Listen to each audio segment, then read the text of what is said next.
All right, today I'm going to be talking through our upcoming cycle starting on December 2nd. And unlike a lot of the other cycles in this year, in fact, all of them that were 6 weeks, this one is going to be 4 weeks, I believe. Let me double check. 5 weeks, sorry.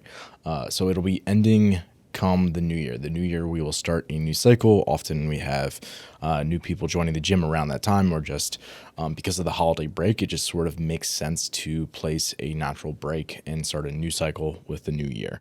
So this will be a 5-week cycle. And because of that, we can be a little bit more focused on our priorities throughout the upcoming 5 weeks. So I personally really like this kind of style of workouts. One of the things that we almost always do is a lot of our lifting is unfatigued or relatively low fatigue, especially when we're looking at lifting heavy or near maximal loads. So one of the things we can certainly do is start to flip our sessions, where instead of doing the strength or quality focused work up front, which we will normally do and normally continue to do that moving forward, and that'll always be like a foundational thing that we will come back to. One of the things that we can begin to play with a little bit is doing some of our strength work or heavier lifting under some forms of fatigue. And that types of fatigue can vary a little bit, whether you're breathing kind of hard, whether maybe your legs are a little tired and you're forced to lift or heavy. We can play with some of those variables, but starting to give you guys exposures of lifting heavier when you're under some various forms of being tired. That's not going to be exclusive. Like, we will still do unfatigued lifting throughout the week. However, that's one of the things that we are trying to improve during these 5 weeks. So let's walk through day by day. Day one, we're going to be doing either squatting or hinging strength work based on which week it is. And so oftentimes this will be like this lower lifts, like squats and deadlifts, versus things like snatches and cleans, where the bar speed's a little bit quicker. Yeah, higher absolute loads, but slower bar speeds. So that's what we'll be getting on Monday.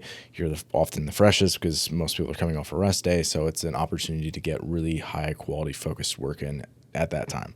And then on that day, we're also going to have a longer workout, often that is either like a chipper, where you're, just as sounds, moving through one piece at a time, and it's a bigger chunk of work, or we just are going to have maybe a rounds for time environment or an AMRAP, but it is bigger chunks of work. So not exactly the same thing, but sort of a similar type of feel, where the amount of work that you're asked to do at a time is probably something that most athletes aren't going to just be able to do in a single, like, pick up the implement and do all of the squats, or pick it up and do all of the reps at once.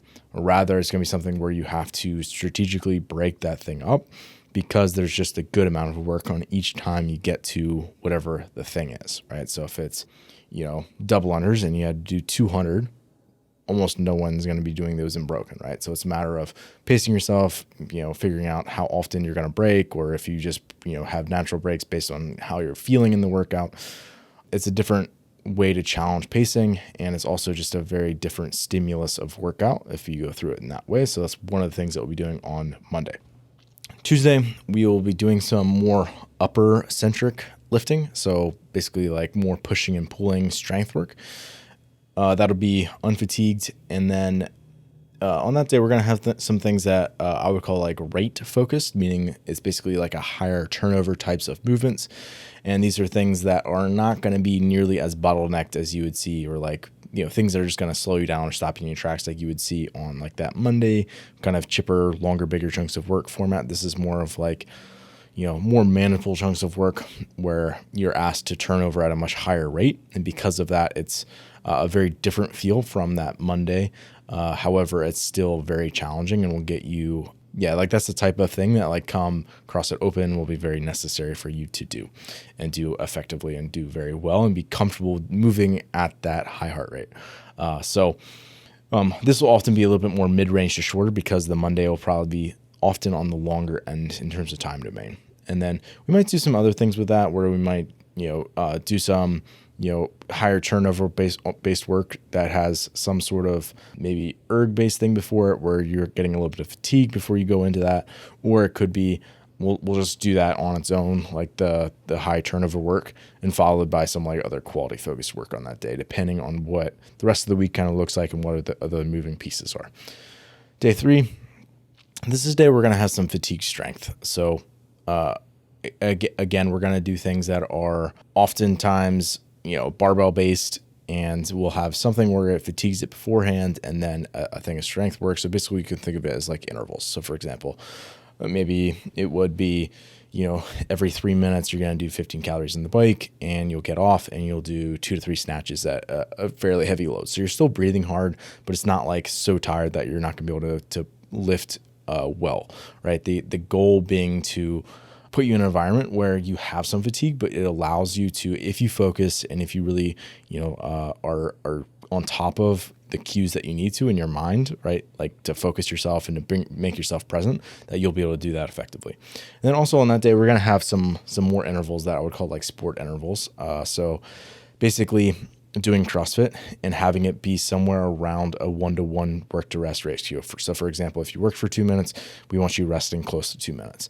And that's going to allow for a much higher threshold for you to like maintain much higher paces than you were if it would be 10 minutes straight of work. And that will allow you to get comfortable moving in longer bouts of work more sustainably and at higher work rates. If that's all word salad to you, which it very well could be, just know that we're going to take varied takes of as many different things as we can and try to improve a number of different physical qualities that we're going after. Day 4, that'll be a recovery day at the gym. Again, it's still an opportunity for us to drive some things forward, but in a way that is more stimulative and developmental rather than just like beat you down and, really make it another hard training day. It's like, again, an opportunity for people to get quality focused work in, where I always tell those people, like, I want you to leave feeling better than when you walked in.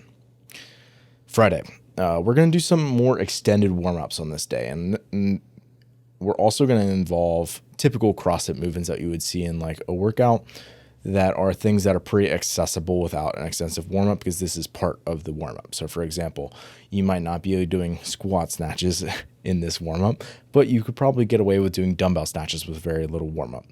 So those are the types of things that we'll do, and we'll make sure that we're spending a fair amount of time on that clock, so that it's not only additional joint prep and an opportunity to get really warm and get all the positions prepped for what we're doing next, but then it's also practice of those fundamental CrossFit movements that you're going to continue to want to obviously improve as you get deeper into your journey with us.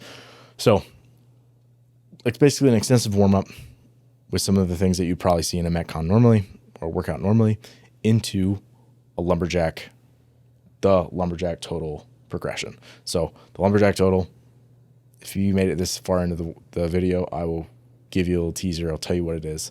Lumberjack total is 3 movements, and it's for total load: 1RM bench press, weighted pull-up, and power clean. Those 3 movements. So we're going to be doing a progression to get you up to lumberjack total. We're going to be testing that on the week of December 30th. So actually, I think that might be into the new year. That will be on January 3rd that we'll actually do that. Right around the holidays. Fun opportunity to throw down and have some fun with that.